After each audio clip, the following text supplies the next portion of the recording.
On the 17th of March 1865, a French missionary unlocked a new church in Nagasaki and turned around to find about 15 Japanese strangers standing behind him. A woman named Isabelina Yuri came close and said quietly that the heart of everyone in that room was the same as his. Then she asked him where they kept the statue of Santa Maria. Japan had outlawed their religion 251 years earlier. The last priest in the country had died in 1644. Not one of the people in front of him had ever seen a priest in their life. That is the end of this story. The beginning is 3 centuries earlier, and it begins with a man running from a killing. In 1547, a Japanese man arrived at Portuguese Malacca. The sources call him Anjiro and sometimes Yajiro. He came from Kagoshima in the province of Satsuma at the southern tip of the country. The records agree that he had killed a man at home. They agree on almost nothing else. They say only that he could not stay in Japan. He told the story to a Portuguese captain called Alvaro Vaz. Vaz knew of a priest at Malacca who might hear his confession. It took 2 attempts and a storm, but in December of 1547 the 2 men met. Notice what has not happened. A wanted man walked into a port and proposed the whole thing, and a priest with no better plan agreed. No congregation in Rome debated a mission to Japan. No pope commissioned it. No strategy paper argued for it. Every church, every martyr, and every hidden village in this story descends from that. The priest was Xavier. He was Basque, born in 1506, one of the founding companions of the Society of Jesus. He had spent years working his way east through Goa and the fishery coast of India. He was tired, and he was looking for the next country. Anjiro spoke some Portuguese, learned from traders. That single accident is where the whole mission begins. For days he answered questions about a place no European priest had ever worked. He described a people with law, letters, cities, and a keen appetite for argument. Xavier's letters from these years survive, and they show a man persuaded very quickly. He told his brethren in Europe that these were the best people yet discovered. He said they held honor above everything, and that a poor man among them was not despised for his poverty. That warm judgment became one of the most quoted things he ever wrote. It began in a conversation with a fugitive. There is a second consequence, and it is heavier. Anjiro was the only interpreter. By the accounts, he was a follower of the Shingon school of Buddhism. When Xavier asked him for a Japanese word for God, Anjiro reached into his own religion and handed one over. Anjiro sailed with him to Goa and studied at the College of St. Paul. He was baptized there in 1548 and took the name Paulo de Santa Fe, Paul of the Holy Faith. He is the first Japanese Christian on record. His own end is bleak and thinly sourced. The records never name the man he killed and never describe the quarrel. After Xavier left, the Kagoshima Christians came under pressure and scattered. The reports say Anjiro was driven out, went to sea with the pirates who worked the China coast, and was killed on a raid around 1552. No contemporary document confirms it. No version of his life ends well. The chain that reached Isabelina Yuri in 1865 started with him. Its first link was a word, and the word was wrong. They left Malacca in a Chinese junk with a crew who were not Christians. Xavier recorded that when the weather turned, the sailors cast lots to ask their gods what to do. 4 passengers mattered: Xavier, a Spanish priest named Cosme de Torres, a Spanish lay brother named Juan Fernandez, and Anjiro, who was going home to a country that wanted him for murder. They reached Japan on the 27th of July, 1549. They went ashore at Kagoshima on the 15th of August, the Feast of the Assumption. Xavier wrote the date down. Kagoshima sits under a live volcano across the water, and its beaches are dark with volcanic sand. The first converts were Anjiro's own family and neighbors. Xavier calls the town the native place of his good Paul and writes that Anjiro's relations became Christians. The Lord of Satsuma, Shimazu Takahisa, received the foreigners and allowed them to preach. That permission had a reason, and it was riding at anchor in the harbor. Portuguese ships carried Chinese silk, and a lord who hosted priests might host the trade. Xavier looked hard at the Buddhist clergy and made notes. There were 2 sorts of monks, he wrote, some in grey and some in black, and there was great rivalry between them. They questioned him constantly. They did not know the world was round, he observed, and they knew nothing of the course of the sun and the stars. So when he explained comets and lightning and rain, they listened eagerly. They also listened eagerly to his preaching, and there was a reason for that too. Following Anjiro, Xavier had been rendering God as Dainichi. Dainichi is the great cosmic Buddha at the center of the Shingon school. So when Xavier preached, Shingon monks heard a foreign teacher expounding an unfamiliar version of their own doctrine, and they welcomed him warmly. They were not being foolish. The scholar Jason Josephson has argued that Shingon already had a technique for absorbing foreign gods into its own system. Anjiro may have been applying it deliberately rather than making a mistake. Historians differ on that. The practical effect is the same either way. For roughly 2 years, the first Christian preaching in Japan named a Buddha. Xavier worked it out at Yamaguchi in the spring of 1551. The friendliness of the monks made him suspicious. He pressed on details, and the answers stopped fitting. Boxer's narrative has him sending Juan Fernandez into the street to announce in public that Dainichi was not to be worshipped. He dropped the word completely and used the Latin Dios, which Japanese speech turned into Diusu. That word had its own problem. Diusu sits uncomfortably close to a Japanese phrase meaning great lie, and the scholarship treats the collision as a real obstacle. The story that monks jeered the pun at him in public is tradition rather than record, and English summaries that say the Jesuits then switched to Tenshu are describing the mission in China. In Japan, the word stayed Diusu. 3 centuries later, in villages with no priests and no books, Diusu is still the word. That word survived everything that came after it. 2.5 centuries later, illiterate farmers with no church and no clergy were still praying to Diusu in worn-down Latin and Portuguese. Juan Fernandez is the reason any of it could be said at all.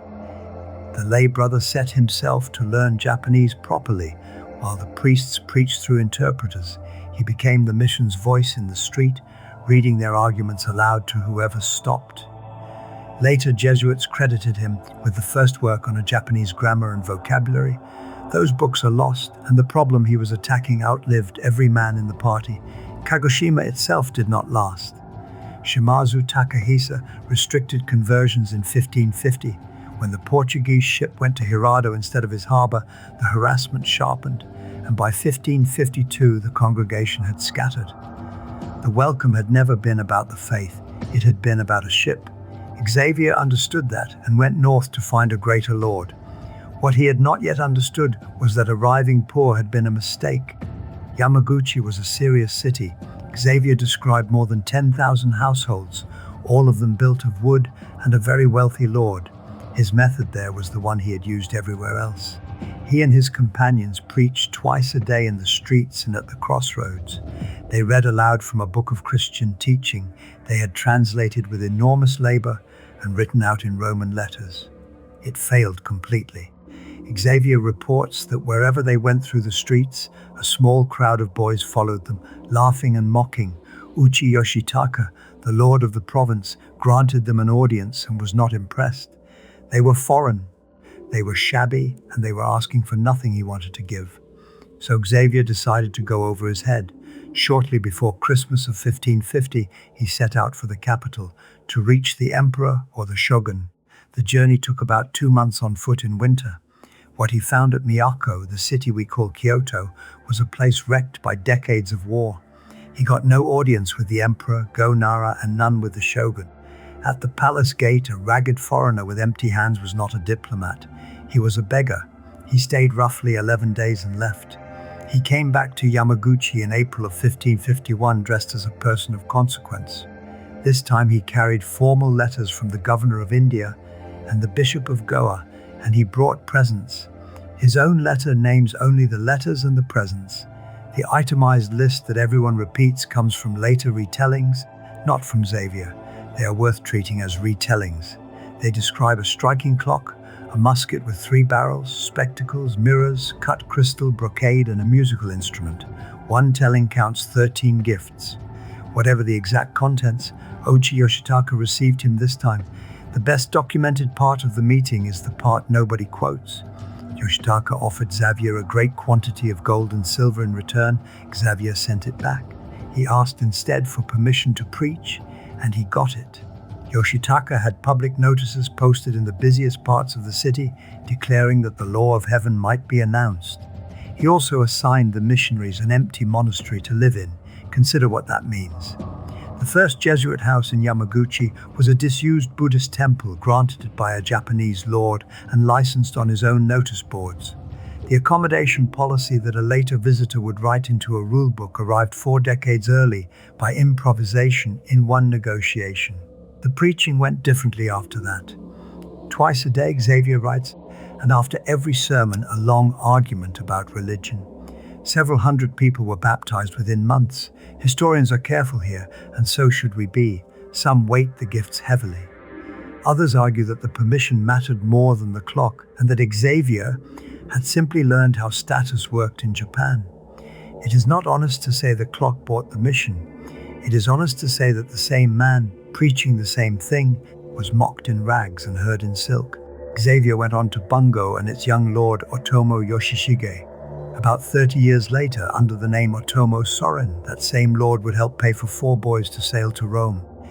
Xavier himself left Japan in November of 1551.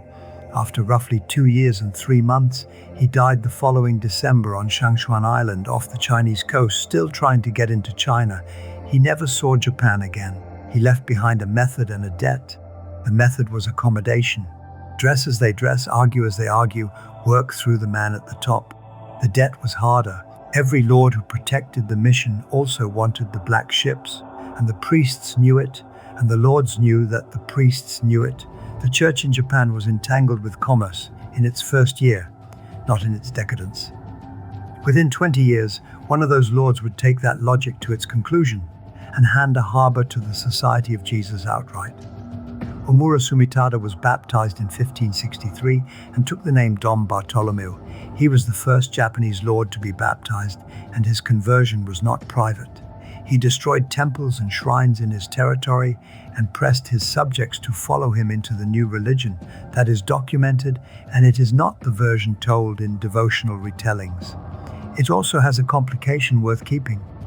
Warriors of that century burned each other's temples routinely, and 2 senior Jesuits, Francisco Cabral and later Alessandro Valignano, are recorded as opposing the destruction. Sumitada needed a harbor for the Portuguese trade. His rivals held the good anchorages. So around 1570 he opened a modest fishing inlet called Nagasaki, and the first Portuguese ship came in. The town that grew there was a refugee town, and its street names prove it. Sumitada laid out 6 districts, and each was named for the place its settlers had fled from. Shimabara Street, Hirado Street, Omura Street, Yokosuka Street, Hokora Street, Bunchi Street.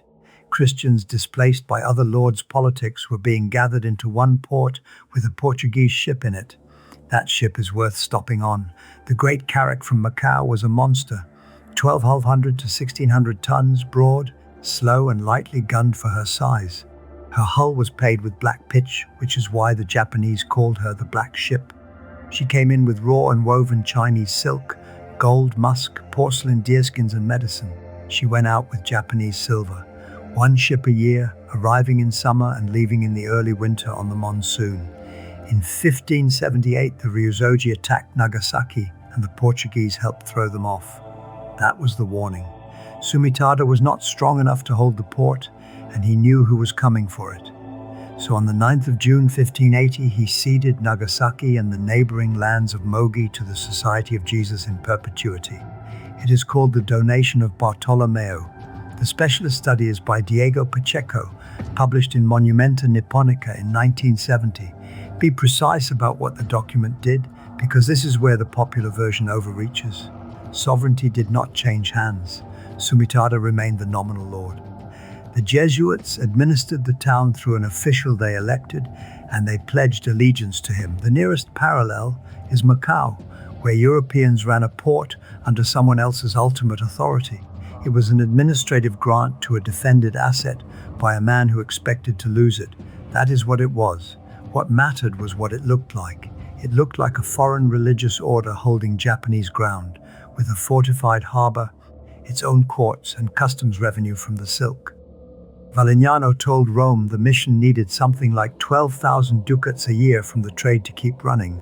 Rome had permitted this. The Japan mission held no endowment, no land and no income of its own, and it was allowed a capped share of the Macau silk to live on. The quarrel that followed was not about whether any share at all was lawful, it was about how far past the cap the mission had drifted. A Dutch factor reported that the Portuguese spent 250 to 300,000 taels in Nagasaki in a single season. In 1585, the Pope ordered the Jesuits to stop trading. Valignano appealed for leniency and argued that the mission had no other way to feed itself. The hostile summary of the mission at this moment is short, and every part of it is documented. A religious order was running a port. It took a cut of the silk, paid its own bills out of commerce, and had been told by Rome that it had gone too far. Toyotomi Hideyoshi took Nagasaki away in 1587 and had it under direct rule the following year. The grievance he named was not theology.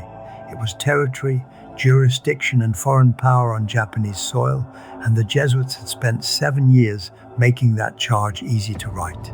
They had also just sent for the man who would remake the mission from the inside, and he had a far more dangerous idea than a harbor. Alessandro Valignano came ashore in Japan in 1579.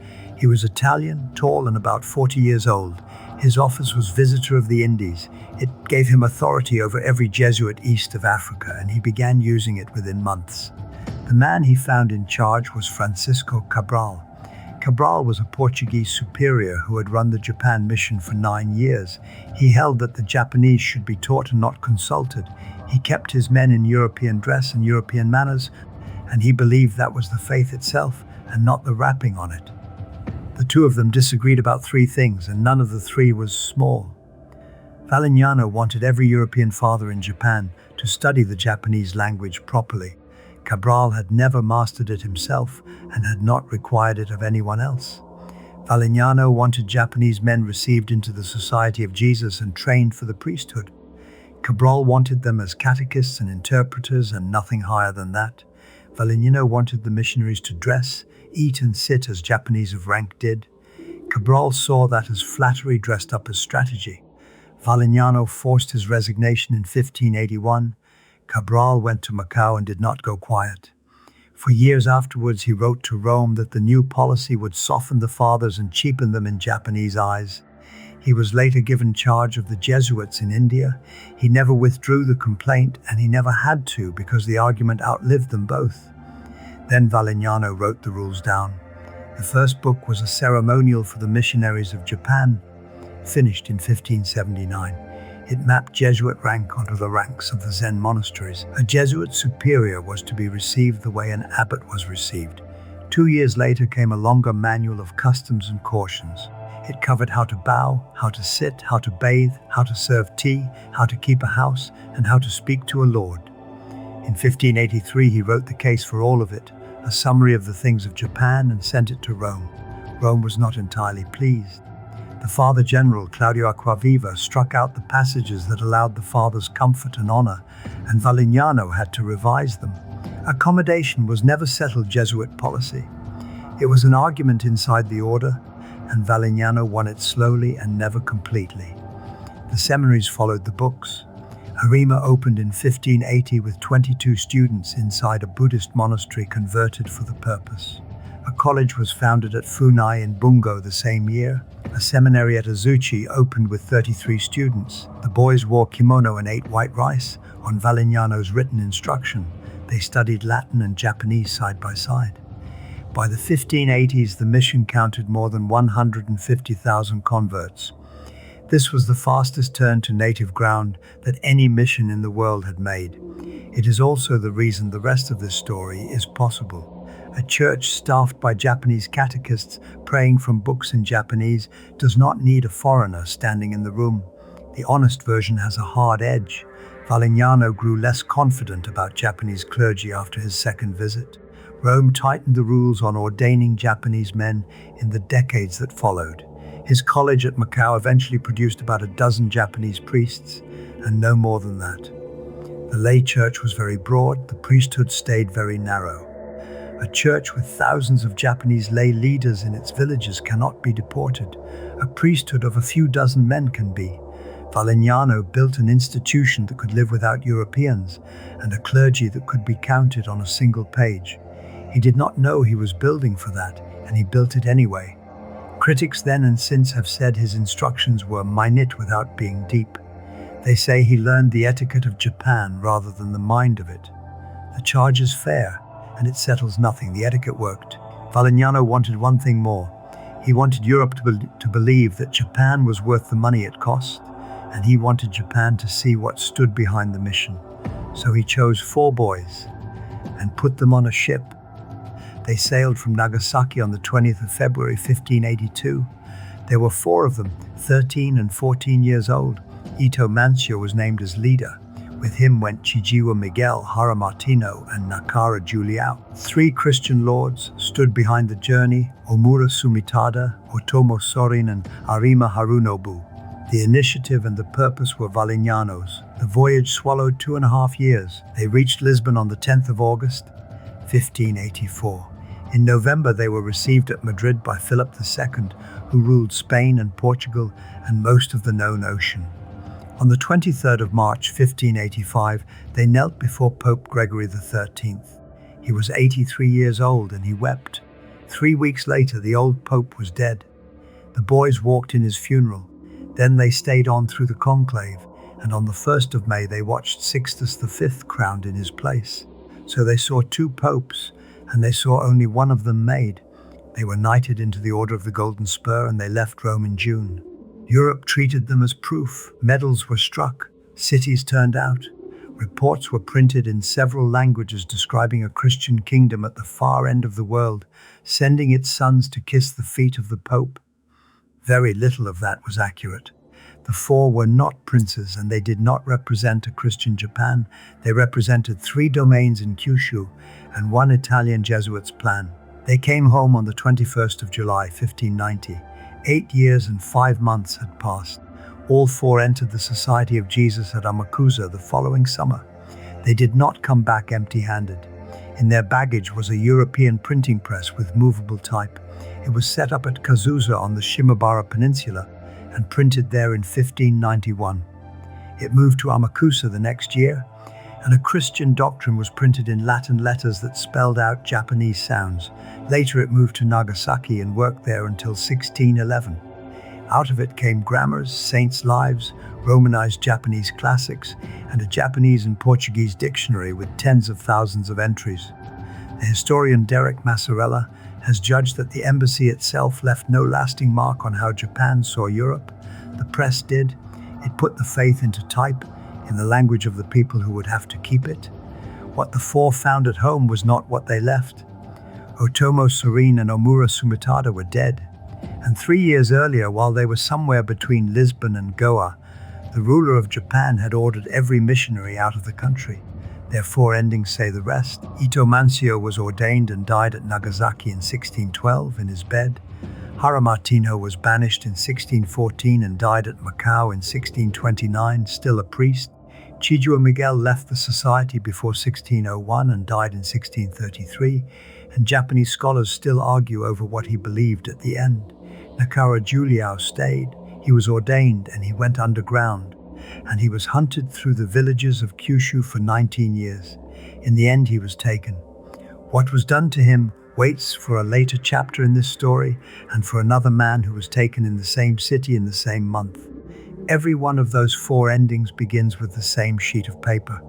It was signed in the summer of 1587, while the boys were still at sea, and Europe was still striking medals for them. And for 9 years afterwards, almost nothing was done about it. The man who signed it was Toyotomi Hideyoshi. He had risen from nothing to rule Japan, and in the summer of 1587 he was finishing the conquest of Kyushu. The Jesuits had every reason to think he was friendly. The year before, he had received the vice-provincial Gaspar Coelho at Osaka Castle and issued him a permit. Coelho had overplayed his hand badly at that audience. He offered Hideyoshi 2 armed Portuguese carracks for the war he was planning on the mainland. He offered to raise the Christian lords of Kyushu on Hideyoshi's behalf. He had authority to deliver neither. He had also built the Society, a small warship of its own at Nagasaki, paid for by Portuguese merchants and crewed by Japanese Christians. In July of 1587, the couriers came at night. Hideyoshi's questions were specific. Why did Christian lords force their subjects to convert? Why were Buddhist temples and Shinto shrines being burned? Why did the Japanese eat cattle and horses now? And why did Portuguese merchants buy Japanese people and carry them out of the country as slaves? Coelho answered that the society had no authority over the merchants and proposed that the lords regulate the trade themselves. 2 documents came out of that night, one day apart. The first was a memorandum of 11 articles. Its 10th article said plainly that it was unreasonable to sell Japanese to China, to the southern countries, and to Korea. The buying and selling of people in Japan was forbidden. The 11th article dealt with the slaughter of cattle and horses. That memorandum also guaranteed something like freedom of religion to ordinary people who chose Christianity on their own. The second document was the one that mattered in law. 5 articles. Japan is a country of the gods. Christians have destroyed temples and shrines. The missionaries are to make ready within 20 days and return to their own country. And then the last article, which is the whole story. The trade ships were to keep coming. Merchants from Christian lands were welcome, provided they did not interfere with the Buddhist religion. The slave trade clause is not in it. The grievance that produced the interrogation was left out of the order it produced. The ships that carried that trade were expressly invited to return. Historians do not agree on what actually moved him. Some argue the concern was economic, a shortage of labor in Kyushu, and a rival power holding a port. Boxer thought fear of conspiracy. Sansom thought a ruler reacting to a faith that cut across his social order. Others point to the temple burnings, which senior Jesuits had themselves opposed. The reasonable position is that there were several reasons and no single trigger. Then nothing happened. The 20 days passed and no missionary sailed. Hideyoshi went on employing Jesuits as interpreters and go-betweens. He took Nagasaki away from the society, put his own governor in it, and collected its revenue himself. The silk season came in as usual, and so did the money it made. The fathers gave up public preaching, moved quietly into the houses of Christian lords in Kyushu, and carried on. Within a few years, there were more of them working in Japan than on the day the order was signed. In the spring of 1591, Hideyoshi received Valignano in Kyoto. Valignano came as the ambassador of the Viceroy of India, a title chosen with care to make the visit political rather than religious. The 4 young men newly home from Rome played European instruments for him. Frost records that he had them play it again. The ruler who had ordered the fathers out of his country sat and listened to the music they had brought back to it. The church in Japan now lived on a suspended sentence. The order existed, it had never been repealed, only ignored. It needed only a reason to be carried out. 9 years later, a reason arrived in a typhoon. On the 19th of October 1596, a storm drove a very large ship onto the coast of Shikoku. She was the San Felipe, a Spanish galleon running from Manila to Acapulco, and she was carrying a fortune. One estimate put the cargo at 200,000 ducats in silver and goods. The Spanish official Antonio de Morga later reckoned the whole loss at nearer 1.5 million pesos. That included a gift of 20,000 pesos meant for Hideyoshi himself. She grounded at Urado in Tosa. The local lord took charge of the wreck. On the 25th of October, Hideyoshi appointed one of his senior commissioners, Mashita Nagamori, to lead the investigation and oversee the seizure. Then comes the moment the whole episode turns on, and it may never have happened. According to Jesuit accounts, the ship's pilot, a man named in the sources as Francisco de Hollandia, tried to frighten the Japanese out of confiscating the cargo. He spread a world map and showed how much of it belonged to the King of Spain. Asked how one king had won so much, he is said to have answered that the friars go first and the soldiers follow. There is no primary corroboration for those words. No named witness, no written record from the room, and there is a serious problem with the chronology. The Franciscan Fray Juan Pobri, who was there, states that Hideyoshi had decided to take the cargo before the pilot's interview ever took place. If Pobri is right, the Boast cannot have caused the seizure, because the seizure was already ordered. The reason the story exists at all is that everyone who told it had a use for it. The Jesuits and the newly arrived Spanish Franciscans were in open competition in Japan, and each order blamed the other for what followed. The Franciscans said the Jesuits had stood by. The Jesuits said the Franciscans had preached openly in defiance of an edict that was still on the books. Both sides were writing for tribunals in Europe. George Ellison, who has read the whole quarrel, judges the Franciscan version the more plausible one, and says its truth cannot be established. Historians have offered other explanations that need no speech at all. Hideyoshi's treasury was strained by his war in Korea and by the earthquakes of that same year, and the cargo was simply worth taking. Some point to the Franciscan superior Pedro Bautista, who claimed the goods belonged to his order, which was a challenge to Hideyoshi's authority in Hideyoshi's own country. Some point to the new Franciscan church in Kyoto, built and used in the open, which made the ruler look like a man whose orders were ignored. So the pilot may have said nothing at all. It made no difference because the story did the work of a fact. Within weeks, Hideyoshi ordered arrests, and the men he had taken were mostly Franciscans and their Japanese followers, and not Jesuits. He was not yet trying to end Christianity in Japan. He was making a point about Spain. That is exactly the change, and it is a larger one than an execution. Before the San Felipe, the case against the missionaries was a religious case. They pulled down temples, they preached against the gods of the country, they set converts against their own lords and their own dead. Those are charges a mission can answer, and the Jesuits had spent 40 years answering them. After the San Felipe, the case is a different kind of thing altogether. The missionaries are an advance party. Behind them stands a king with a world map and a fleet, and the map is the evidence. That charge cannot be answered by good conduct, because it was never about conduct. A humble priest and a dangerous priest look exactly alike if the danger is what stands behind him. The vocabulary never went back. Hideyoshi's letters to Manila in these years talk of foreign powers and of submission, not of doctrine. He writes to the Spanish governor there as one sovereign warning another, and he asks plainly who sent these men and on whose authority they came. The Great Banishment Edict of 1614 says the Christian band came to change the government of Japan and take possession of the land, not to spread error, to take the country. That is the sentence the San Felipe wrote into official Japanese, and no later ruler had to invent it again. From this winter onward, every order against the faith is written in the language of invasion. What follows is no longer a religious dispute the state is refereeing. It is a security matter, and security matters get finished. 24 men and boys were taken in Kyoto and Osaka that winter. They were not going to be executed there. At a bridge on Horikawa Street in Kyoto, an official cut off part of the left ear of each prisoner. A long tradition says the first order had been for the nose and both ears, and that it was reduced. That claim is repeated everywhere and documented nowhere firmly. What the accounts agree on is the ear and on what it meant. Mutilation marked a man as a criminal for the rest of his life.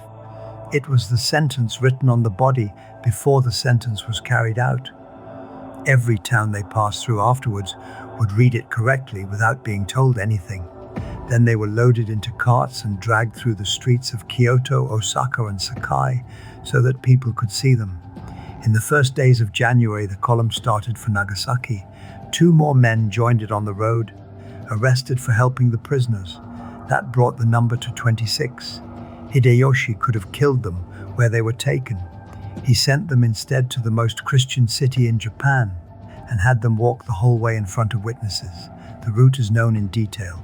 Out of Sakai and Osaka, west along the coast road through Himeji and Okayama, onto Hiroshima and Shimonoseki, a boat across to Kokura, then Hakata, Karatsu, Sonogi, another boat to Tokitsu, and the last stretch on foot into Nagasaki.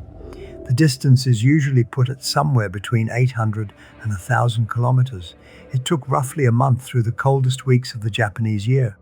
Later accounts describe snow on the road, and February in those hills makes snow entirely possible, but the eyewitness record is thinner than the paintings. The arrests had begun in the last weeks of 1596, and the men taken were not a random sample of the church in Japan.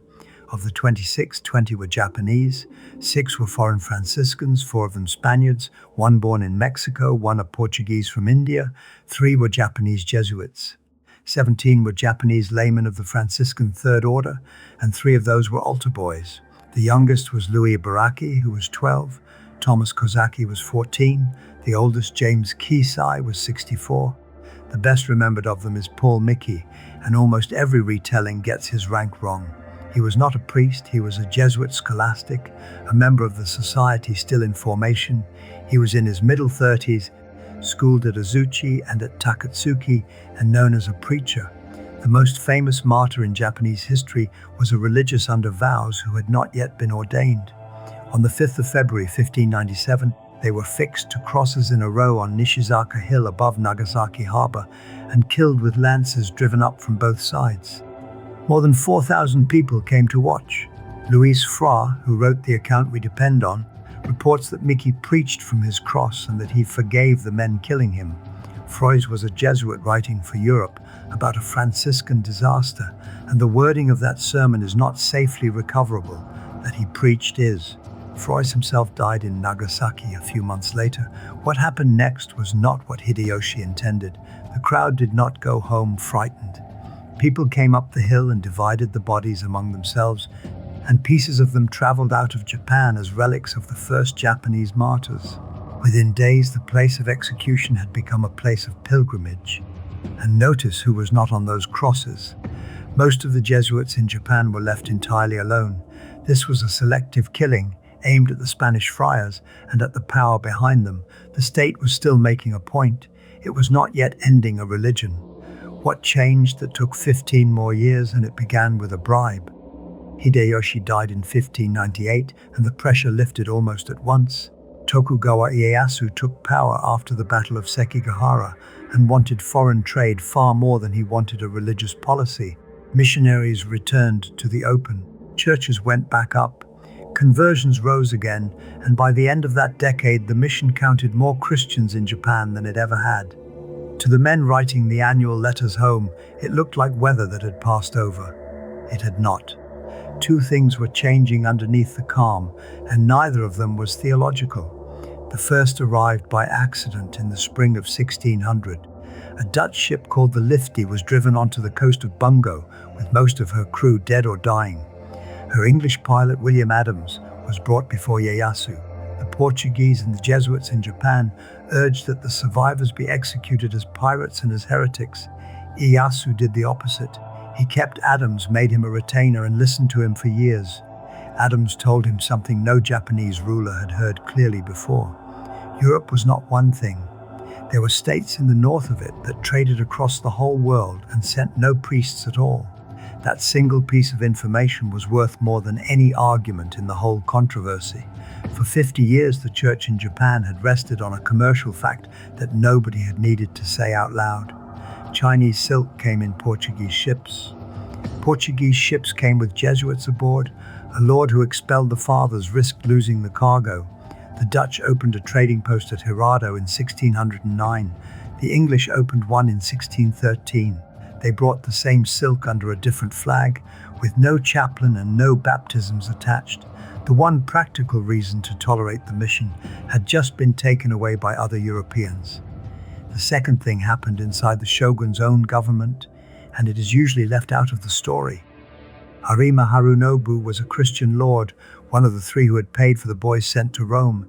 He wanted territory in Heisen restored to him, so he paid very large bribes to a man named Okamoto Daihachi, a retainer of Ieyasu's senior counselor Honda Masazumi. Okamoto was also a Christian. He took the money and produced forged documents promising the land. The fraud came apart in 1612. Okamoto was paraded through the streets of Sunpu and burned alive on the bank of the Abe River.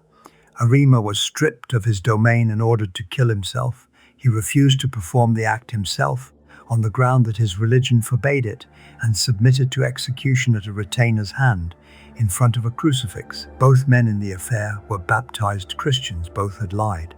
One of them, at the end, refused the one thing his faith forbade him to do with his own hand. Ieyasu drew the conclusion a ruler draws. He no longer trusted Christians close to power.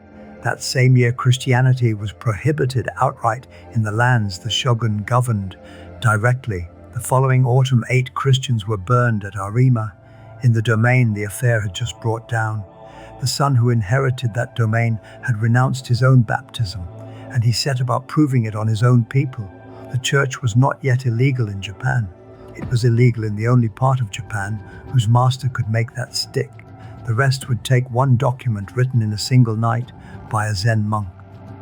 The order came from Ieyasu, and the pen belonged to Konshin Sudan, a Zenpa who served the shogunate as its drafter of official language. He produced the statement on the expulsion of the fathers in the first weeks of 1614, reportedly in one night. Then Hidetada, the reigning shogun, signed it, and a signature made it law in every province of Japan. Read today, the text is strange. It is almost entirely argument. Japan is the land of the gods. The Christians have come to change the law of the country and to slander the right teaching. It fuses Confucian, Buddhist and Shinto claims into one page of denunciation, and it contains almost no instructions. The measures that actually did the work were in a separate administrative document issued a few days earlier. What the world remembers as the Great Ban is a manifesto pinned to an order. Historians disagree about what moved Ieyasu, and the disagreement is worth stating. The traditional reading is ideological. Natalie Kwame has argued that it was tactical instead. Ieyasu hardened his line against Catholic Portugal in order to court the Dutch and the English. He needed their guns and powder for the coming war against Hideyoshi at Osaka. If she is right, the total ban on Christianity in Japan was in part a procurement decision. The enforcement was not ambiguous at all. Churches were pulled down. Christian lords were stripped or exiled. Missionaries were rounded up and brought to Nagasaki, and in November of 1614, 4 ships carried them out. 3 sailed from Macau with about 65 priests, friars and brothers aboard. 1 sailed from Manila with 23. Those numbers are known. So is another one. Roughly 47 missionaries did not board. They stayed behind, hidden, and went on working. Against that stood a Christian population usually given as 300,000. Treat that figure carefully. There was no census. It is the missionaries' own count, produced by an organization with reasons to count generously, and other estimates for the same decades run considerably lower. The historian Peter Nosko judged that about half of them went on practicing in secret after the ban. Nobody counted those either. The most public refusal belonged to Takayama Ukon. He had been moved from Takatsuki to Akashi 2 years before Hideyoshi's edict, and in 1587 he gave Akashi up rather than renounce his faith. He lived 27 years after that on other men's protection, most of them in Kaga under the Maeda family, a lord in nothing but manner.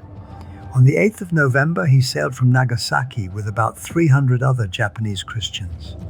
They reached Manila in December to a formal welcome from the Spanish. He died about 40 days after landing, of illness, worn out by the voyage and by the loss of everything. The church beatified him in Osaka in 2017 as a martyr, on the judgment that exile had killed him as surely as a blade. That distinction matters more than it looks.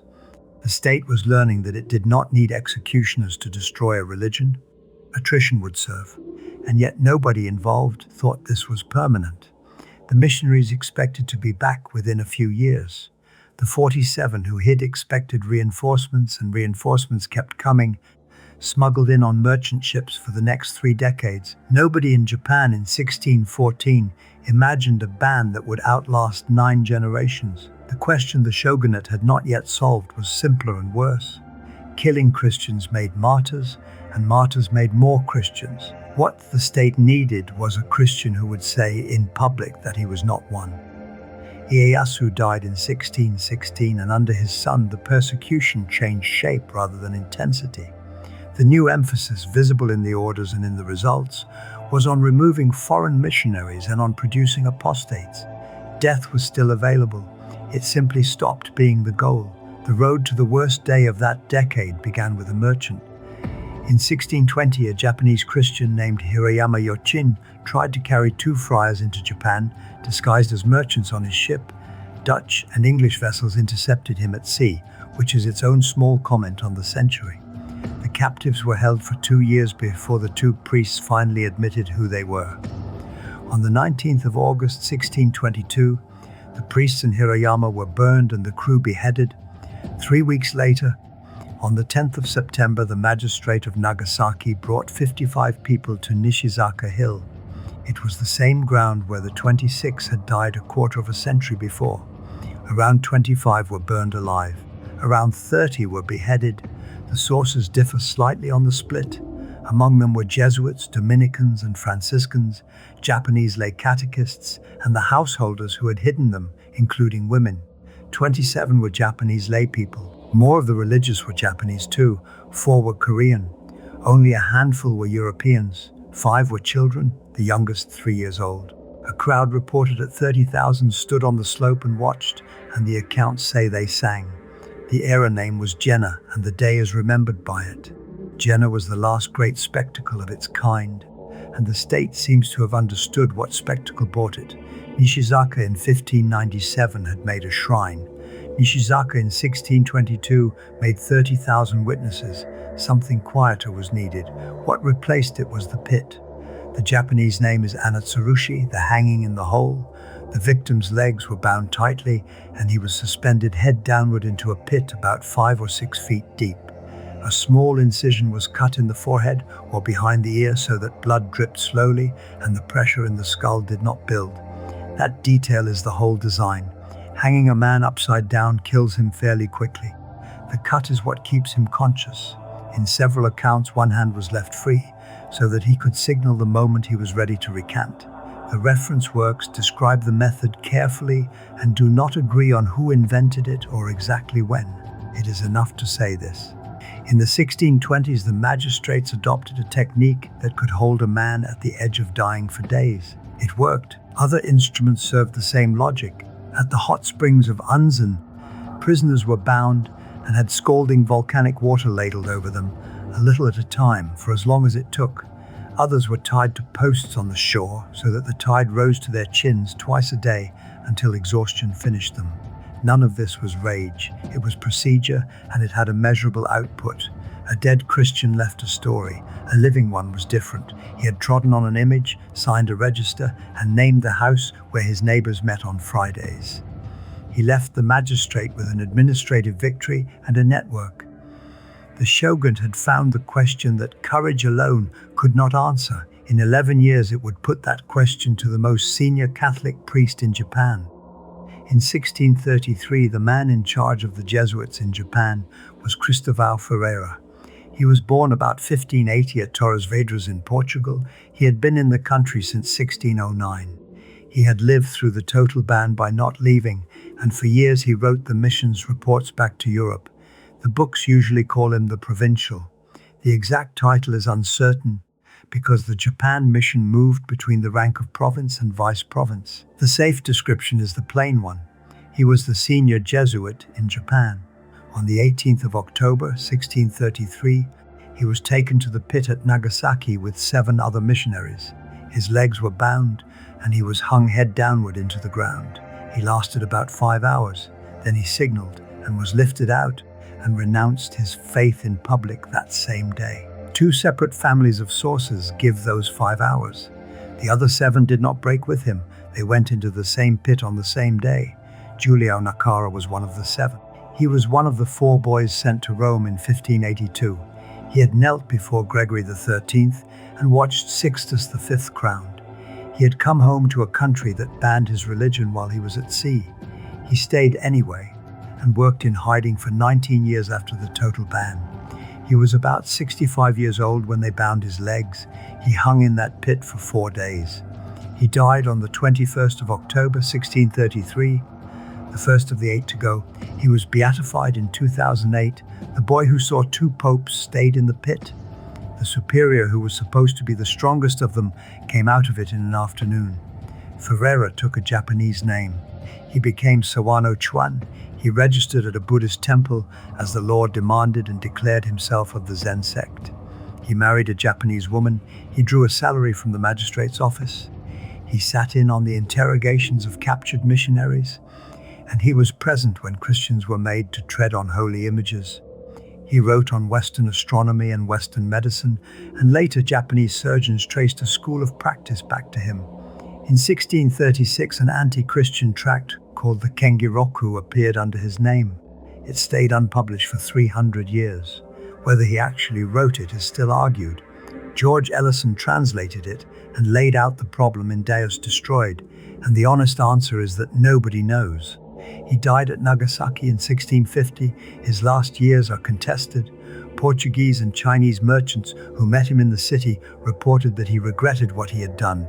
They said he kept a rosary hidden, that he prayed over the sick, and that he never gave up a hiding place. Some Christian accounts go much further. They say he took back his apostasy at the end, was tortured again, and died a martyr. That claim first appears in Jesuit reports circulated after 1652. No contemporary Japanese record supports it.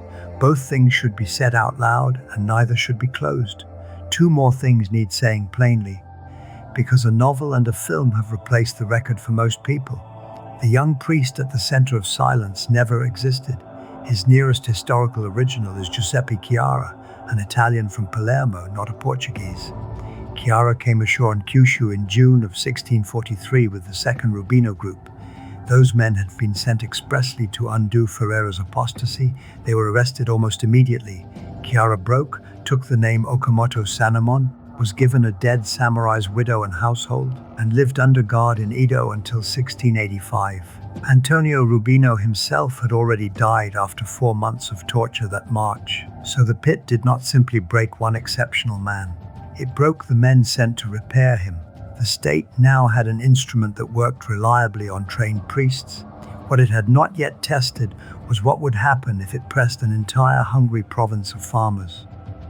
The Shimabara Peninsula and the Amakusa Islands had been Christian country under Christian lords. Then the domains changed hands. Matsukura Shigemasa took Shimabara and taxed it far past anything the land could carry. He was paying for a new castle at Shimabara and for building works owed to Edo. He also had ambitions of his own, including a plan to invade the Spanish Philippines. His son Matsukura Katsuie kept the taxes and added violent suppression of the faith. Across the water, Terazawa Katataka did the same in Amakusa. Then came a failed harvest and famine on top of the tax collectors. The rising began on the 17th of December 1637, when villagers killed the local magistrate, Hayashi Hyozaemon. It spread across both districts within days. The rebels were not only peasants, they were fishermen, craftsmen and merchants, and among them were masterless retainers of the old Christian lords who knew how to fight. Their figurehead was a boy of about 16, remembered as Amakusa Shiro, whose given name is usually recorded as Masuda Shiro Tokisada. He was treated as a promised child and a sign, and the movement carried Christian banners. They fell back on the ruins of Hara Castle above the sea and fortified it. The numbers in the sources genuinely conflict.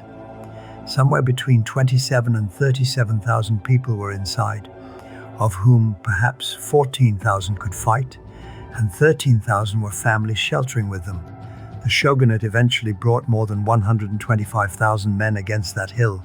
The largest contingents came from Saga, Kumamoto, and Fukuoka. The first commander-in-chief, Itakura Shigemasa, was killed leading a failed assault, and Matsudaira Nobutsuna replaced him. Then a detail that both sides afterwards preferred not to dwell on.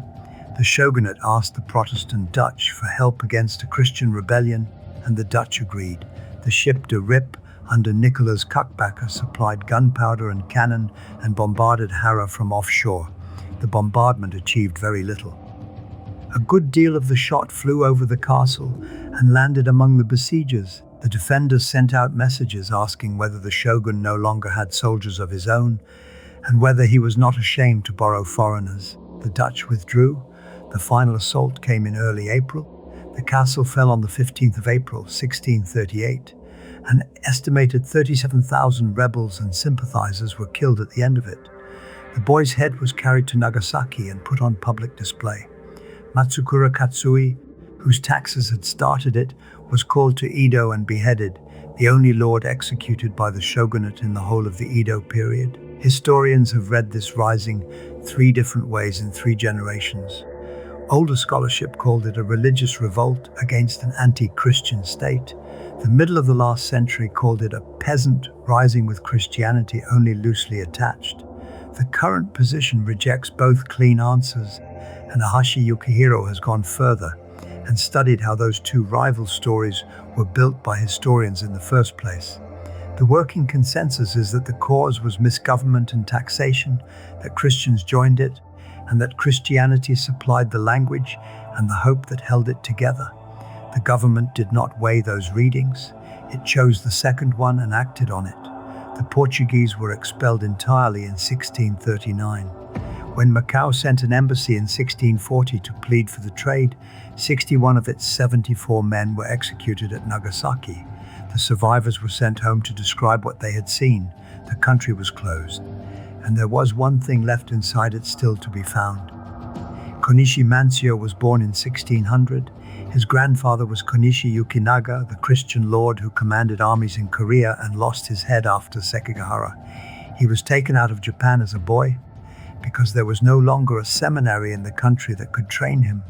He studied at Macau on the way. He entered the Society of Jesus in Rome on the 28th of August 1624 and was ordained there 3 years later. He came back in secret in 1632 into a country that had been hunting men like him for 18 years. He worked there for about a dozen years. He was arrested and he died in 1644. Where he died is not agreed. One account associates his end with Takatsuki. Most give no place at all.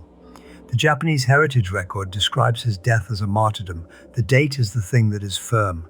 After 1644, there was no Japanese priest left in Japan, and no Japanese priest would be born to the church again until the Meiji era. The scale behind that single death deserves saying. Between 1617 and 1644, 75 missionaries were executed in Japan, and more than 1,000 Japanese Christians were martyred. Konishi Mansio is the last name on a long list, not a solitary case. One qualifier belongs here because the flat sentence is not quite true. Ferreira was alive in Nagasaki until 1650. Giuseppe Chiara was alive in Edo until 1685. Both were ordained priests, and both had renounced. One further priest did reach the country. Giovanni Battista Sidotti came ashore alone in 1708, was taken almost at once, and was questioned by the scholar R.I. Hakuseki. He is often said to have met no hidden Christian at all. In fact, he met two. The old couple set to guard him, Chosuke and Haru, had been Christians once and had renounced it. He brought them back. When that was discovered, he was moved into a cell underground, and he died there in 1714.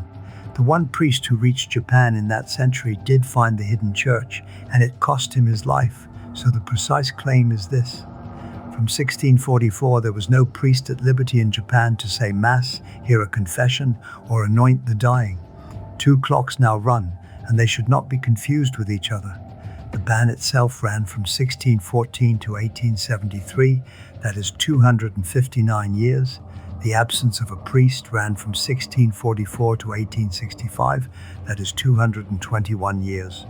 8 generations of people and 9 generations in some families. What that meant is a matter of law rather than of feeling, and the law is precise.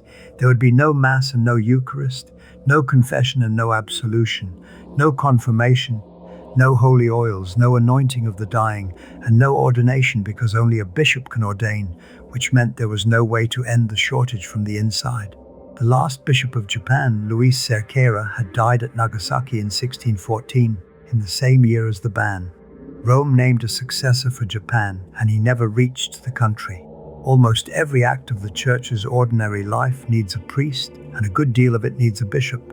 Japan was about to be without either for 221 years. There was one more thing in their hands, and it had been printed. In 1603, the Jesuit press at Nagasaki produced a small book called the Konchiri-san no Ryaku, an abridgment of contrition put into Japanese under Bishop Luis Cerqueira. It taught that sorrow for sin can restore a soul in the meantime, but that sorrow had to come from the love of God, and it had to carry the intention to confess as soon as a priest could be reached. The second condition is why they kept waiting. It was printed 11 years before the ban and 41 years before the last priest died. They had been handed the answer before anyone knew the question, and the men who would force the question on them were not hunting priests anymore. They were sitting in an inspection hall with a ledger, waiting for each household to lift a foot. The instrument was called the Fumie, which means simply a picture for treading on. It was first used against Christians at Nagasaki in 1629, that is 15 years before the last priest died. The hunt for the clergy and the testing of ordinary households overlapped for a whole generation. The physical history of the object is the part that is usually missed, and it is documented. The first images were on paper, pictures of Christ and of the Virgin, and they wore out quickly under feet. So the magistrate's office moved to something sturdier. It set devotional metalwork into thick wooden boards, and that metalwork came from its own storerooms of confiscated goods. Medals, crosses, small plaques and rosaries taken from Christian houses were mounted and put on the floor. For years the thing a family was ordered to step on was the sort of object their own neighbors had owned. Then it was industrialized. In 1669, the Nagasaki magistrate's office commissioned a caster named Hagiwara Yusuke and his colleagues to make 19 brass plaques for the purpose. Those 19 survive in the Tokyo National Museum, several of them designated important cultural properties, including a scene of the Virgin holding the dead Christ. They are not floor tiles. A plaque of this kind is about 7 inches long and 5 across, hand-size, seated in a heavy frame. Their reliefs are rubbed shallow and smooth.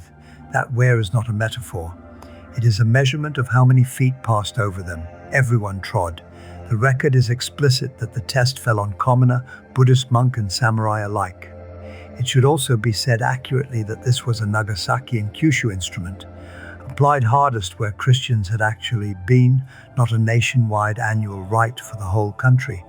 The procedure itself is recorded, and it was unhurried. The plaque in its frame is set down on the matting. A clerk kneels beside it with the household register open on a low desk. He reads out the head of the house by name, then the wife, then the children in order of age, then the servants. Each one steps forward, puts a bare foot on the metal and steps off. The clerk makes his mark against the name and calls the next. When the last name on the page is done, 2 men lift the frame and carry it to the door of the house next along. Around the treading, the state built something larger and quieter. The Office of Religious Inspection was created in 1640, straight after Shimabara. Temple certification came in first in Kyushu and Kyoto from about 1638, and the earliest registers that survive come from precisely those regions. Every household was required to be certified by a Buddhist parish, on paper as not Christian. A decree of 1671 made the registers compulsory across the country. Households were grouped in fives and made answerable for one another. The church hunting machine turned into the ordinary population register of Japan, and it long outlived any expectation of finding a Christian in it. The hidden Christians survived by doing once a year the exact thing the martyrs of Nishizaka had died refusing to do. If every household had stood firm and been killed, there would have been nothing left to rediscover. Survival and compliance are not separable here. Whatever else this church was, it was a church that had learned to bend at the ankle. They had an answer, and it was not improvised. The contrition manual, printed in 1603, was copied and recopied among them for generations. Stephen Turnbull's reading is that this text carried the guilt of stepping on the images, of Buddhist funerals, and of every other compromise the band forced on them. They put a foot on the plaque and went home and made an act of sorrow for it, with the intention of confessing it if a priest ever came. No priest came for 2 centuries. The intention was handed down anyway, from parent to child, alongside the prayers. The magistrate wrote down that the district was clean, the ledgers were tidy, the certificates were filed, and the state believed its own paperwork. Every few decades that paperwork was contradicted. The Japanese word for what came next is kuzure. It means a collapse. It is the word used for a hillside giving way after heavy rain. It is also the word the domain records use when a hidden Christian community was found. The first great one came in 1657 in the Omura domain in 3 villages north of the castle town. 608 people were arrested, 411 of them were beheaded, that is 2/3 of everyone taken. 78 more died in prison. 20 were sentenced to prison for life, and 99 were released. The domain wrote down every one of those outcomes itself, which is the only reason the count survives. The records call it the Kori Kuzura. Consider when that happened, 43 years after the total ban, 13 years after the last priest.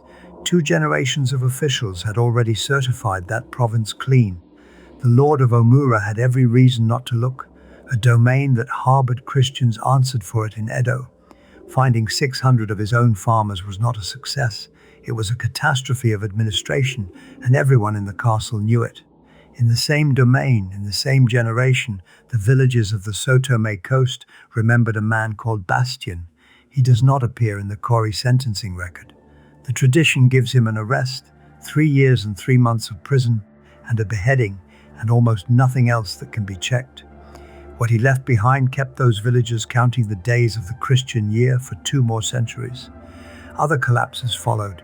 Bungo in what is now Oita, through the 1650s and into the 1680s.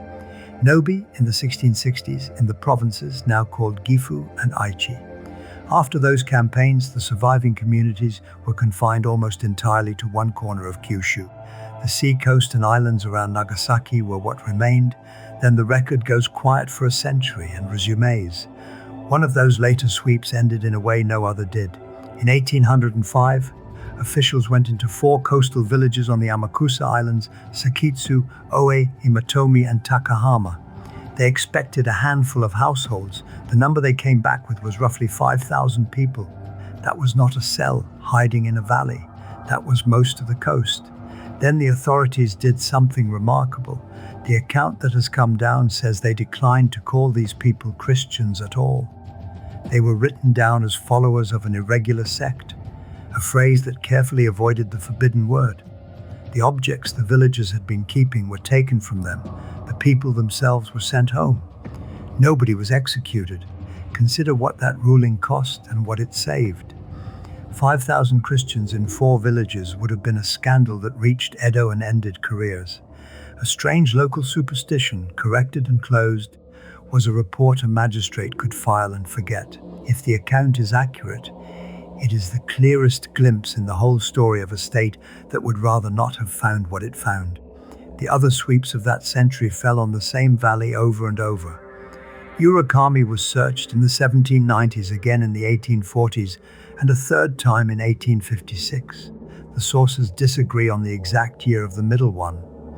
A 4th search of Urakami began in 1867, and the Goto Islands were swept the year after.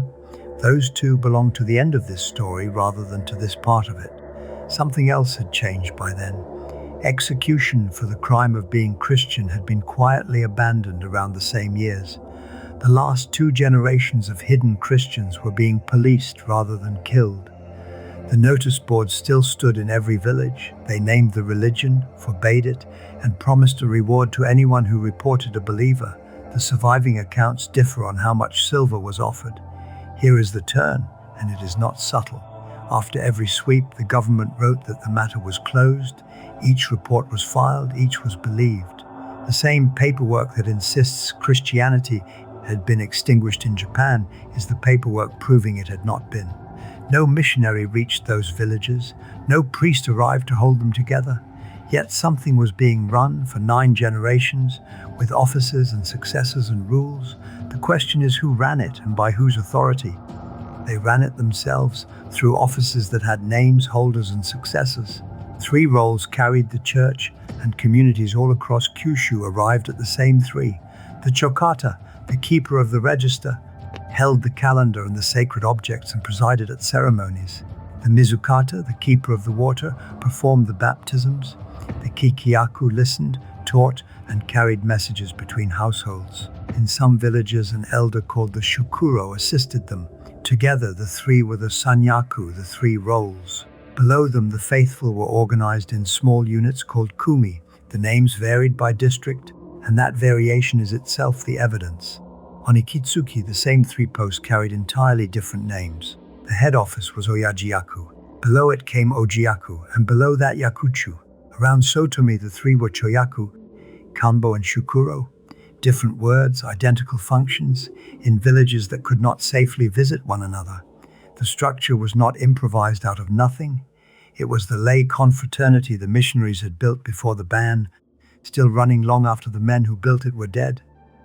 Succession varied too. In Kurosaki and on the Goto Islands, the office passed from father to son or brother to brother. In parts of Hirado and Ikitsuki, the community chose its own. The baptism had a name of its own, Omizu Suzuke, the granting of the water. The leaders purified themselves first. They prayed in Latin, in words learned by ear from men who had also learned them by ear. The water was carried from places the community held sacred, several of them sites where Christians had been killed. There was also a rite for the dying. It was called Okuri, the sending off. The leaders came to the house and said a last Orasho over the person while there was still time. It stood in the place of the last rites. Nobody in that room could absolve anyone, and everybody in that room knew it. Then there was the ordinary weeknight. A baptizer at Urakami named Domingo Matici described the arrangement in his own house. The father led the prayers for 1 week, the mother led them the next week. The children led them the week after that. The funerals were double. When a member died, the family asked the Buddhist temple they were registered with to perform the ordinary funeral, exactly as the law demanded. Afterwards, in private, they said a Christian prayer to countervail it. Their graves looked Buddhist from the path. At Shitsu, the body underneath was laid on its side, knees drawn up, head to the south, with a piece of camellia wood buried alongside it. Their descent was in the compass bearing of a corpse. Some of them moved. At the end of the 1700s, the Sotomi coast was crowded and its soil was thin. The Omura lord had ordered that only the first son of each family be raised, under an agreement between two domains. Families crossed to the Goto Islands to open new land. 108 settlers landed at Mukata on Fukue Island in the winter of 1797. More than 3,000 followed them. About 80 hidden Christian villages eventually formed across those islands. They took the worst ground on purpose. One island had been the quarantine station for smallpox, so nobody else would go near it, and the whole arrangement rested on a single point of law. Baptism may be validly conferred by any person at all in a case of necessity. Marriage is conferred by the spouses upon each other. Everything else requires a priest. Marriage needed one further thing to be true, and it is worth stating precisely. The Council of Trent had required that a marriage be contracted in front of a priest and witnesses. But that requirement bound only in the places where the decree had been formally published, and in these villages it never was. Their marriages therefore held, made by the couple alone in a house, with no cleric in the country who could have witnessed one, so they had valid baptism and valid marriage, and nothing else, for 221 years. And note what they did with that. Nearly every part of their practice was camouflaged as something Buddhist or Shinto. The baptism never was. It was performed openly as Christian, in the missionaries' own language, with no disguise at all. They knew precisely which part of the work was theirs to do, but a sacrament needs a day. Somebody still had to know when Easter fell. Easter moves, it is not a date, it is a calculation, and in a normal century a bishop or an almanac performs it.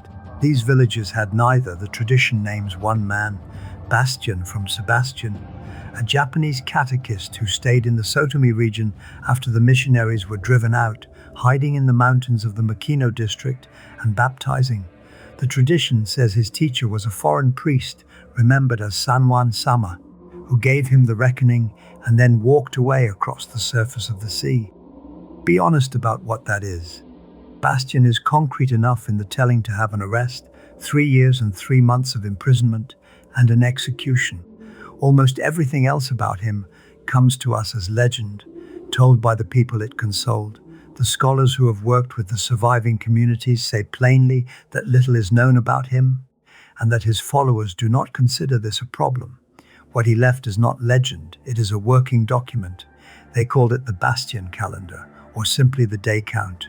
It was built on the lunar reckoning of 1634. That is a specific year, fixed once, and then carried unchanged through every generation that came after. A church that merely remembers does not freeze a reckoning at a datable year and hand it forward for 9 generations.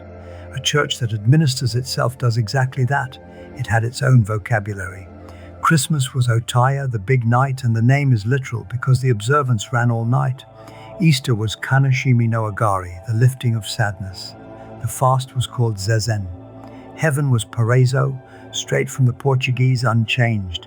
One published reconstruction sets out the mechanism, and other accounts of it differ in the details. So it is worth saying that this is a reconstruction. They anchored the Annunciation to the spring equinox, specifically to the middle of the 3 days of the spring Higan. Christmas fell 9 months after it. Lent opened 66 days later. Easter was the 46th day of Lent, the lifting, when the strict fast ended. Look at what the anchor is. The Higan is a Buddhist observance. It was printed in every public almanac in Japan. It was announced by the temples the hidden Christians were legally required to belong to. They fixed the central feast of the Christian year to the one date the state would hand them for free, in public, every spring, without a single question being asked. The calendar traveled. When the families crossed to the Goto Islands at the end of the 1700s, it went with them, along with the catechism, copied out in Japanese by hand. Bastian is also credited with prophecies. The one that matters says that after 7 generations have passed, a black ship will come, carrying men who will hear confessions. Another says that for 7 generations the children would still be counted as Christians. Another says a day would come when they could sing aloud on the road. Handle those carefully.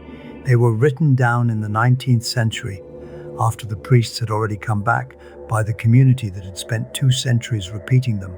We cannot get behind the tradition to check it, but we can say this: they were not waiting vaguely, they were counting. The calendar told them which day to pray. It did not tell them what to say. The word is Orasho. It is the Latin oratio, prayer, worn smooth by Japanese mouths. Contrition became conjuração from the Portuguese. Paradise stayed paraiso. Those words survived because a Jesuit decided in 1555 that they should not be translated. That decision is one of the most consequential in this story, and it was made for an entirely different reason. Father Baltasar Gago wrote from Hirado on the 23rd of September that Japanese religious vocabulary was quietly changing the meaning of Christian doctrine. His example was the character for the number 10, which is cross-shaped, being taken for the cross itself. He counted more than 50 such words that could do damage. The following year, the provincial approved the reform. Key terms would stay in Latin and Portuguese, untranslated, on purpose. 3 centuries later, that is precisely what was left. The prayers were transmitted by mouth and only by mouth. That was a security decision. Paper can be seized, and a seized page is evidence against every household named on it. So the Our Father, the Hail Mary, the Creed and the Salve Regina were carried in memory alone, taught syllable by syllable to children. They eroded, and we can measure the erosion because the originals are known. Ave Maria Grazia Plena became Ave Maria Haschia Bena. The word for baptism, baptismo, came out as Bautsurujima. The word for the Eucharist ended up as a phrase with no meaning at all in either language. What is remarkable is which parts drifted. The prayers that had been translated into Japanese barely changed across the centuries. The ones left in Latin and Portuguese are the ones that wore away, which is exactly what the decision of 1555 made inevitable. Other things drifted in. On Hirado, they recited a prayer that had absorbed references to local mountain spirits. In front of Shinto shrines, they learned to say a short phrase that sounded like nothing in particular and meant Amen Deus. And the delivery itself borrowed from the sutra chanting they heard at the temple every year. To a listener at the door, it sounded like Buddhism. That was the point. What survives can still be heard. On Ikitsuki, the practice runs to about 30 prayers over about 30 minutes, palms together, ending with 3 that are sung rather than spoken. Musicologists have matched one of those chants to a score printed in Spain in 1553. It is the oldest Western music transmitted in Japan, and it was carried by fishermen who could not read a note of it. Nobody in that line of singers ever saw the page it came from. There was one exception to the rule against paper. The contrition manual was copied out by hand and copied again, generation after generation, and it was the only written thing they kept. Everything else they had was in their mouths, where no magistrate could seize it. The single text they were willing to risk was the one that told them what to do when there was no priest to confess to. Anthropologists who worked with the last practitioners report something uncomfortable. They do not understand the words. They are not especially interested in what the words mean. Saying them correctly is the fidelity. So ask it straight. Is that the faith kept or the shell of it kept? They would not alter one syllable of a sentence they could not translate. That is either the purest imaginable loyalty or the emptiest. The people who have studied them closely do not all answer it the same way, and the communities themselves never treated it as a question at all. And they needed something to say it in front of. They bought it in a shop, openly, and it was two things at once. There is a picture people carry of this. A hidden Christian in a locked room, cutting a virgin out of wood by lamplight. The documented version is stranger, and it was much safer. The statues were bought in shops. They were Chinese porcelain. White glazed figures from the kilns at Deihua in Fujian, shipped into Japan by the crate and sold openly as ordinary devotional goods. The forms they chose were Koyasu Kannon, who gives children, and Byakue Kannon, the white-robed one. Both hold an infant, both are Buddhist. A household could own one and be thought pious for it. Then the household prayed before offer it to Our Lady. Museums now call these figures Maria Kannon. One of the clearest surviving examples sits in the Tokyo National Museum. It is Diwa ware of the 17th century, and it was kept by the Nagasaki Magistrate's Office, seized at Urakami in 1856. The state confiscated it as evidence. That is why we still have it. Almost everything we know about how these people hid has come down to us in the paperwork of the men hunting them. Some of these figures carry a cross cut into the back or the base, in a place nobody would look. Crosses were also concealed inside Buddhist statues used at funerals. One image from the early 1700s was found sealed inside a figure of Amida. The disguise took a different form in almost every village, and the variety is the real evidence. At Kasuga on Hirado, they kept icons they called Nandogami, the gods of the storeroom, on their own altar, apart from the household's Buddhist and Shinto shelves. At Sakitsu in Amakusa, a fishing village, the devotional objects were the tools of the work, abalone shells. The pattern inside the shell was likened to the Virgin. They said their prayers standing inside the shrine of the village guardian deity. On Kagoshima, the migrants prayed before a Maria Kannon in the Buddhist temple that had taken them in. At Shitsu in Sotome, they kept a small copper figure of St. Ignatius, worn down across generations into a Japanese honorific in Ashosama. Now the honest part. Maria Kannon is very often a label applied afterwards by collectors and curators on appearance alone. Not every cannon holding a child was a Christian object. Many surviving figures carry no cross at all, and the art historical documentation is uneven. Nobody can say how many there truly were. Any account that gives a number is guessing. The drift was not confined to the statues either. The same houses kept Shinto charms, an ancestral altar, and knotted purification ropes on the shelf beside painted scrolls of Jesus and John the Baptist. On Ikitsuki, the year included the waiting for the 23rd night of the moon. As many as 30 observances a year blended everything they had inherited. Miyazaki Kentaro, the leading Japanese authority on the survivors, concluded that what came through had been reabsorbed into Japanese folk religion.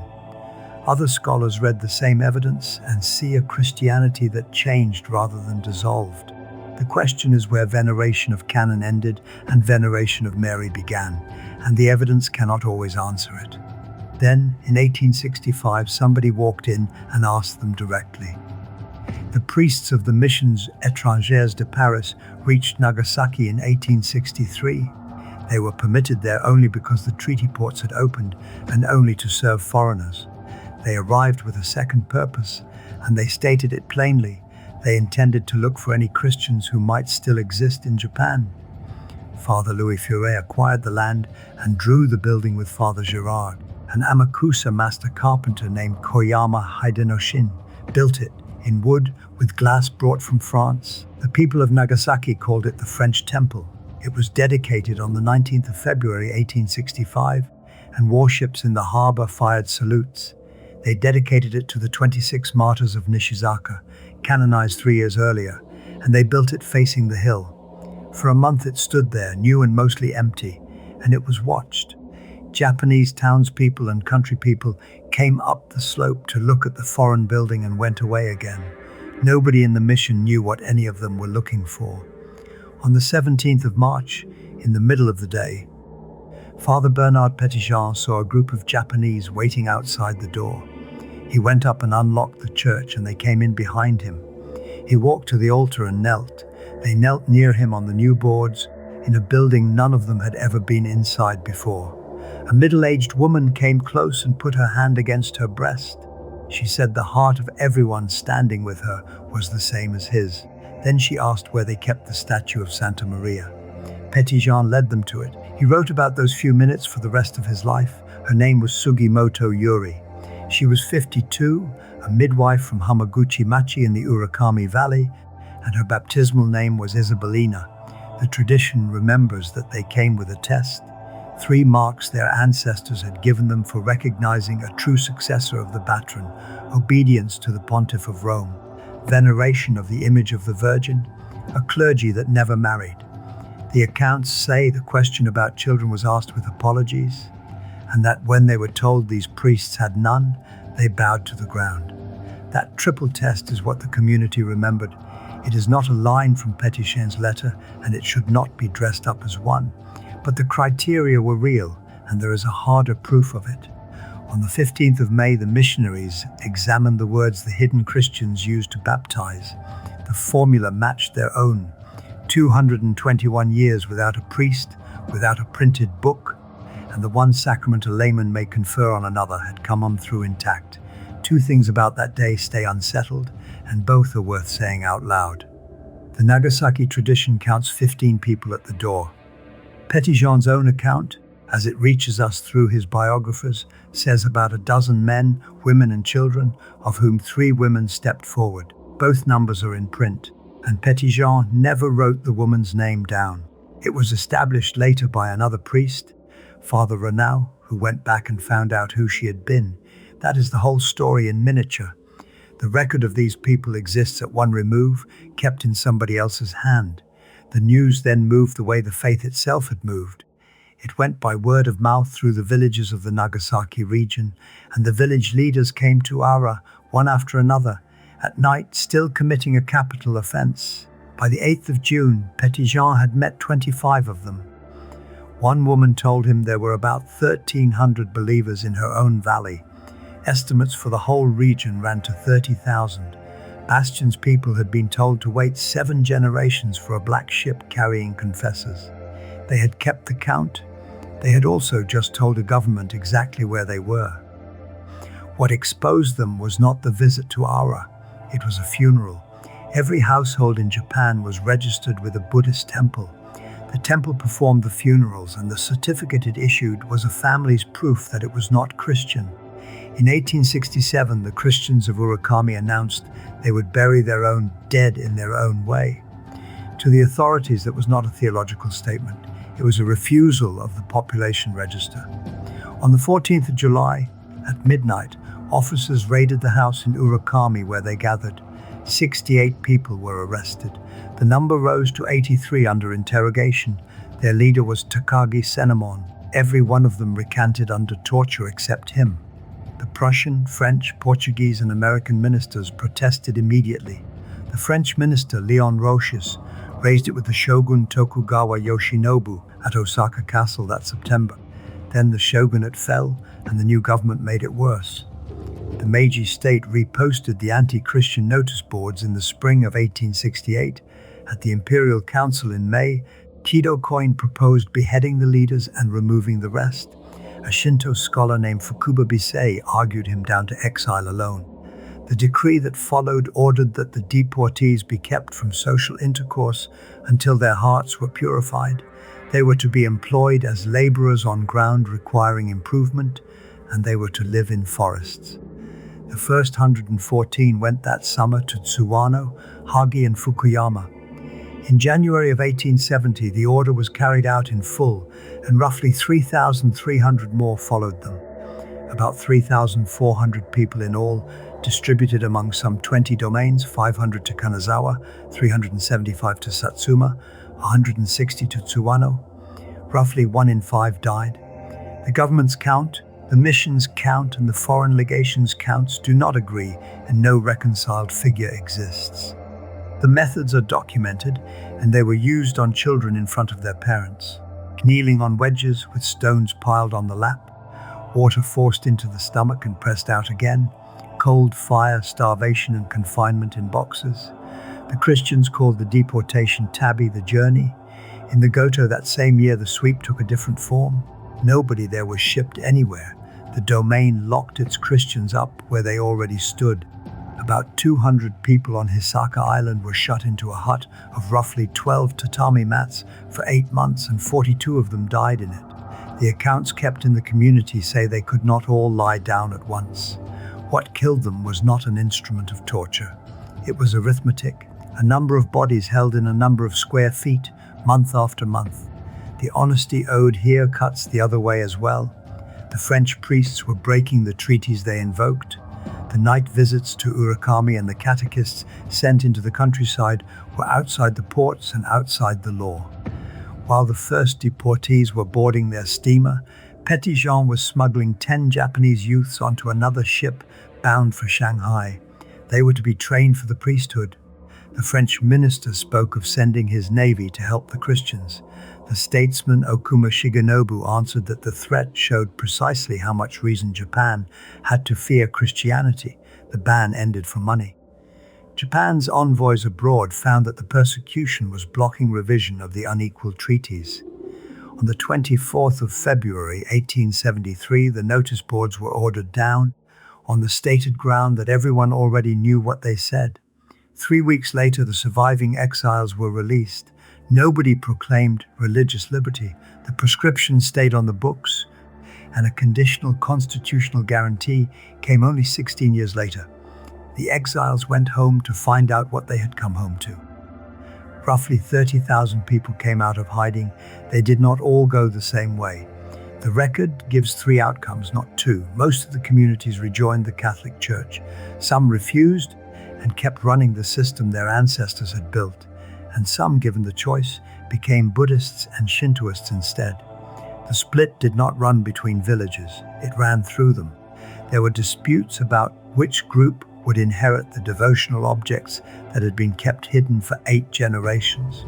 The whole question came down to an argument over physical things inside families among people who had been in it together the week before. The vocabulary matters here, and it is almost always got wrong. During the ban, everyone underground was simply concealed. The Japanese word for that is senpuku kirishitan. Only the ones who stayed outside the church afterwards are properly called hidden. That word is kakure kirishitan. A third word calls them the separated hanare kirishitan. The distinction is between a whole church in concealment and a remnant that chose to stay apart. The popular version says they refused out of loyalty to their ancestors. The contemporary version says something plainer. A report of the Society of Foreign Missions in 1878 found that the largest single reason was fear. That was entirely rational. The deportations had ended 5 years earlier. Beyond fear, there was ordinary contempt. Hidden Christian communities were marked as black against their neighbors white, were refused certain characters in their surnames, and were visibly poorer than the people around them. Miyazaki Kentaro judged that what the refusers were continuing had become a Japanese folk religion, and that devotion to the ancestors had moved into the center where Christ once stood. Other scholars read the same fieldwork and see a Christianity altered rather than replaced. Stephen Turnbull put the question in the title of a paper, Diversity or Apostasy, and did not settle it. The ones who returned are countable, and the counts are small. In Amakusa by the 1880s, there were 142 at O, 244 at Sakitsu, and 67 at Imatomi. 453 people. They built churches on the ground where the secret altars had stood, on the sites of former leaders' houses, beside the shrines they had outwardly attended for 2 centuries. They paid for them by cutting into living expenses that were already minimal and out of fishing revenue. 36 churches by the end of the century, 137 in the Nagasaki region today, and 73 of them in villages where hidden Christians had lived under the ban. And here is the note the story does not want. Japan's own submission to the World Heritage List observes that in the villages which rejoined, the old tradition underwent a complete transformation and came to an end. Returning ended the hidden tradition as surely as refusing did. The faith went on in daylight in stone churches these families paid for out of fishing money. The thing they had built to carry it through the dark did not go on. It had nothing left to do. The refusers are nearly gone now. On Ikitsuki in the 1950s, roughly 9 in 10 of 11,000 islanders were believers. Fewer than 300 by 2017, fewer than 100 today. The youngest man who still recites the Orasho regularly is 67. There has not been a baptism among them in almost 30 years. Their sites were inscribed by the World Heritage List in 2018 on a single ground. Not the martyrdoms and not the persecution, the transmission and the fact that it had formed, endured, changed and finished. They survived 9 generations of a state that wanted them gone. What finished them was being left alone.